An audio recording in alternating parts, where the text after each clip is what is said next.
غرور کا انجام۔ بنی اسرائیل میں ایک شخص تھا جو بہت بڑا نیک، عابد اور زاہد تھا۔ سب لوگوں میں اس کی بڑی عزت تھی۔ لوگوں میں اس کی نیکی اور پارسائی کا بڑا ہی چرچا تھا۔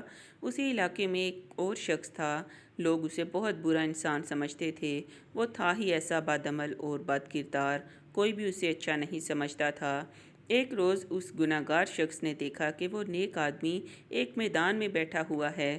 ہر طرف تیز دھوپ پھیلی ہوئی ہے، مگر اللہ کے اس نیک بندے پر ایک بادل کے ٹکڑے نے سایہ کر رکھا ہے۔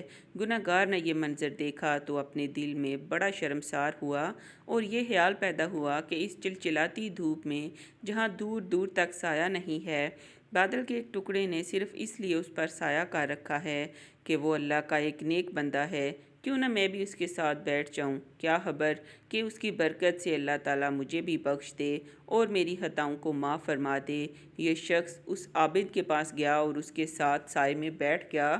اس کے بیٹھتے ہی اس عابد اور زاہد شخص کے دل میں خیال آیا کہ یہ اپنے زمانے کا بدترین گناہگار اور پوری قوم میں بدنام شخص ہے۔ اس کے ساتھ تو کوئی بھی اٹھنا بیٹھنا پسند نہیں کرتا، یہ میرے پاس کہاں سے آ کر بیٹھ گیا؟ یہ خیال آتے ہی اس نے اس رسوائی زمانہ کو اپنے پاس سے اٹھا دیا۔ وہ گناہگار شخص اٹھا اور چلا گیا، لیکن بادل کا وہ ٹکڑا بھی اس کے ساتھ روانہ ہو گیا اور اس کے سر پر سایہ ہو گیا۔